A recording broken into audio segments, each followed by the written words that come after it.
आगे बढ़ते हैं। 26 जनवरी की परेड में जहां सेना का शौर्य दिखेगा, तो वहीं कर्तव्य पथ पर इस बार पहली बार मूक योद्धा भी नजर आएंगे।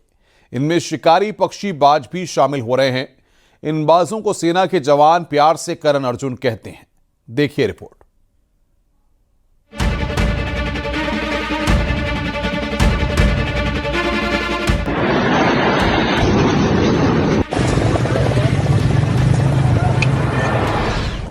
दुश्मन को दहलाने करण अर्जुन आ गए। कर्तव्य पथ पर दिखेगा जलवा। परेड में शामिल होंगे मूक योद्धा। गणतंत्र दिवस परेड में आसमान में जब लड़ाकू विमानों की गर्जना होगी तो दुश्मन का कलेजा कांप उठेगा। कर्तव्य पथ पर ऑपरेशन सिंदूर की कामयाबी का शौर्य दिखेगा। 26 जनवरी पर परेड के साथ जांबाजों के करतब झांकियां आकर्षण के केंद्र में होंगी। वहीं इस बार के गणतंत्र दिवस में पहली बार मूक योद्धा भी नजर आएंगे, जिनकी जुबान भले ही न चलती हो, लेकिन इनका हुनर दुश्मन की चाल को नाकाम कर देता है। भारतीय सेना पहली बार अपने इन शिकारियों को कर्तव्य पथ पर उतारेगी। मेरठ के ट्रेनिंग सेंटर में जवानों ने इन्हें ट्रेन किया है। सुरक्षा में निगरानी में इनकी अहम भूमिका रहती है, जो सैनिकों के भरोसे के साथी हैं।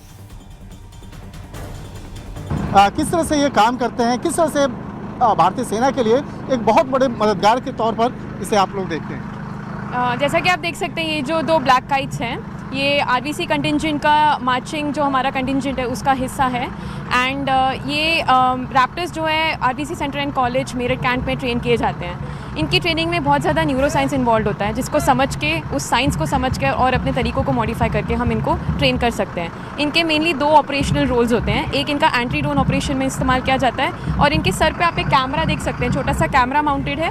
उस कैमरा की मदद से सर्विलेंस के लिए भी इनको ऑपरेशंस में इस्तेमाल किया जा सकता है। आकाश से जमीन तक, बर्फ से रेगिस्तान तक इनकी नजर से बच पाना नामुमकिन है। दुश्मन की हर चाल को ये पहले ही भांप लेते हैं। ओहो, छोटा सा बारीक कैमरा है, और इस कैमरे के माध्यम से कैमरे के माध्यम से जो सर्विलांस की जो किस तरीके से होता है और किस तरह से इसको तैयार किया जाता है, इसके बारे में थोड़ा सा और बताइएगा। ये बेसिकली ये कैमरेज जो है, ये आप देख सकते हैं, it is mounted on their head. इनके सिर पे माउंट करके हम इनको सर्विलेंस के तौर पे इस्तेमाल करते हैं, और उनका ट्रेनिंग भी उसी प्रकार से किया जाता है। अच्छा, करण और अर्जुन कौन है? ये करण है और वो अर्जुन है, तो कैसे पहचानते हैं आप लोग?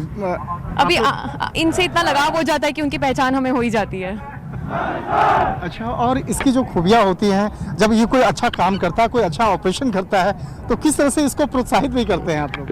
बिल्कुल, हम इनको इनका फेवरेट खाना खिलाते हैं, एंड हम इंश्योर करते हैं कि उनकी हेल्थ हमेशा ऑप्टिमम रहे। तो इस तरीके से हम उनका वेलफेयर और उनकी जो भी उनके ऑपरेशनल रिक्वायरमेंट्स हैं, हमेशा उन्हें ऑपरेशनल रेडी रखने के लिए पूरी जिम्मेदारी से निभाते हैं। करण अर्जुन दुश्मनों के ठिकानों का पता लगाने और आतंकियों के खिलाफ सर्विलांस करने में माहिर हैं।